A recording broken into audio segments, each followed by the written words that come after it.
Asalaamu calaykum saaxiibayaal, kusoo dhawaada ku dayo channel. Waxaan maanta kaga hadlaynaa habka aad u xidhan karto statuskaaga si uusan qofiba kaga arag, ama se aad ugu ogolaato inay arkaan dadka aad adigu jeceshahay oo keliya. Haddaba waa kan WhatsApp-kii halkan inoo yaala. WhatsApp-ka ayaad furaysaa marka hore. Marka WhatsApp-ku saddexdan qaybood ayuu leeyahay. qaybtan oo laga sheekeeyo oo dhanka message-ka ah, ama se dhanka chat-ka ah, iyo qaybtan oo ah qaybta statuska ee aan u soconno inaan maanta kaga hadalno, iyo qaybtan saddexaad oo ah qaybta call-ka ama dadka ku soo wacay ama aad wacdo dhanka laga arko ah. Haddaba ujeedada maantaan rabno inaan kaga hadalno ayaa ah qaybtan statuska. Haddaba statuska markaad sidan usoo degtid, habkan aad usoo degtid, waxaa jira dad aad adigu ogoleyn inay ka arkaan statuskaaga halkan ku yaala.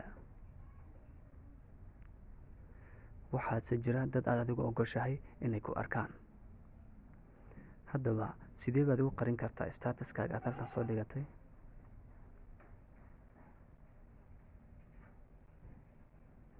Ama se habkeed uga dhigi kartaa dad qaar inay ku arkaan oo keliya?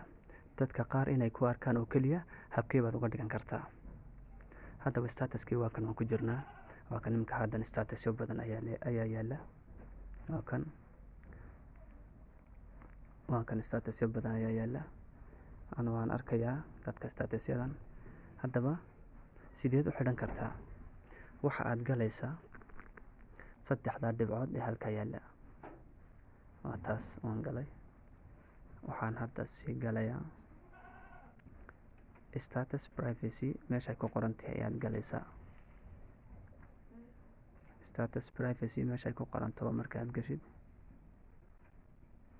waatan waxaa kuu soo baxaysa my contact, accept iyo only share with ayaa kuu soo baxaysa. Marka haddii aad rabtid inay ku arkaan guud ahaan dadka kugu jira contactskaaga oo dhan, dadka nambaraantaada u save garaysan yihiin oo dhan inay ku arkaan, haddii aad rabtid waxa aad taabanaysaa my contactskaas ugu sarreeya ayaad ka dhiganaysaa. Kadib dhan ayaad leedahay. Waa kaas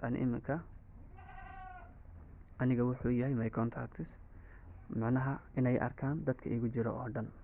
Marka waxyaabo sira oo aan soo dhigayo ayaa san jirin bay ka dhigan tahay. Taasi halkaas weeyaan. Talabaad ee halkan taalla ayaa waxay tahay my contact accept. Tan labaad waxaa waaye waxaa arkaya contactskayga oo dhan marka laga reebo hal qof ama laba qof.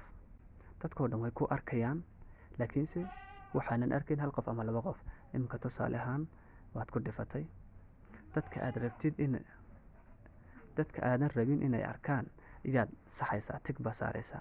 Imika tusaale ahaan anigu haddii aanan rabin inuu iga arko Cabdiraxmaan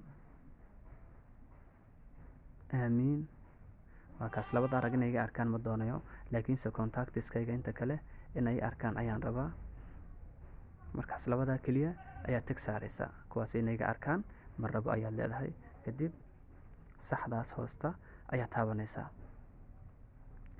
Sidaas ayuuna kuugu galayaa ayay ka dhigan tahay. Marka imika tusaale ahaan hal qof aan ku tijaabiyo. Waa kan ani hadda inuu Jaynaagu inuu iga arka ma rabo contactskayga, laakiinse dadka kale inay arkaan ayaan rabaa. Markaas Jaynaa baad leedahay, tig ayaad saaraysaa. Waa kaas uu ii galay ka dhigan tahay.